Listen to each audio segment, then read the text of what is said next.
Hello everybody! I know it's been a while since I've done a vlog. Unfortunately, I've had a very nasty cold that just does not want to go away, but I'm going to try to power through it long enough to talk about Novocaine. This was directed by Dan Burke and Robert Olson and stars Jack Quaid as Nathan Caine, who was born without the ability to feel pain. And while that may sound like the makings of a superhero, really it's something that should have made him dead a very long time ago. He has a fairly mundane job at a bank and falls in love with his coworker Sherry, and at first it seems like things are looking up until Sherry gets taken hostage by bank robbers. Against his better judgment, Jack goes after them, and mayhem and hilarity ensue. I've been looking forward to this ever since I saw the trailer, and it is the second Jack Quaid movie I've seen this year, and he's 2 for 2. And unlike his character in Companion, who was the douchiest of douchebags, Nathan Caine is actually a good dude, and you do want to root for him. He has led an absolutely miserable life and has gone to great lengths to ensure he does not die. Because the trouble with not feeling pain is you can seriously injure yourself and not realize it until it's too late. He has tennis balls on the corners of his desk at work because he doesn't want to accidentally run into anything even remotely pointy. He has to pour his coffee into a mug full of ice because he can't tell if it's too hot or not. And he has to blend everything he eats because if he eats solid food, he could bite his tongue off. And it's very easy to feel sympathy for the guy, especially since he is a nice guy. And I don't mean nice guy trademark, I mean actual nice guy. But then he goes on a date with Sherry, who actually encourages him to come out of his shell and live a little bit. She encourages him to take a reasonable amount of risk, nothing drastic, just, eat some pie.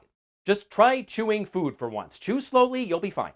Of course, the risk becomes very unreasonable after she gets kidnapped, but that's not her fault. Well, in a way it is, but spoilers. There's a very good scene where they run into some of Nathan's old childhood bullies at a bar, and she helps him get a measure of revenge on them, and I won't spoil what happens, but it's awesome. It's such a good scene. I really like these two. They work very well together, and I've been a fan of Midthunder since Prey. As Sherry, she is charming as hell and becomes this little glimmer of optimism in Nathan's otherwise incredibly pessimistic life. And it's great watching Quaid start out as miserably cautious, but then slightly get more adventurous and, dare I say, even happy.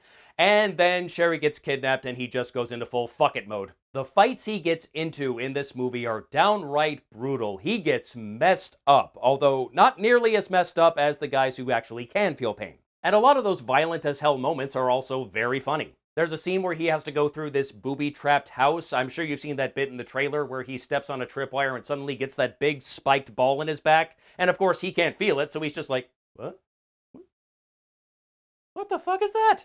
And stuff like that just keeps happening as he's going through that Home Alone house, and because he can't feel the pain, every single trap he runs into is just like a minor inconvenience, like, oh, another one? Come on! I also really like Jacob Batalone as Nathan's best friend and really only friend, Roscoe. Nathan and Roscoe have an interesting relationship. They know each other through online gaming, and despite living in the same city, they had never actually met in real life until the whole kidnapping fiasco, and Roscoe has to actually help Nathan out with that. It's very weird, but it is also kind of sweet in a way. This movie does have some genuinely wholesome moments, and it's weird to think that there are wholesome moments in a movie that features its main character shoving broken glass into his fist so he can go Wolverine on a guy's face. If all the violence I've talked about makes you feel a bit squeamish, this is probably not going to be for you, but otherwise I definitely recommend checking this one out. It's funny, it's charming, it has some entertaining fight scenes, and I enjoyed it very much. And that's all I have to say about Novocaine.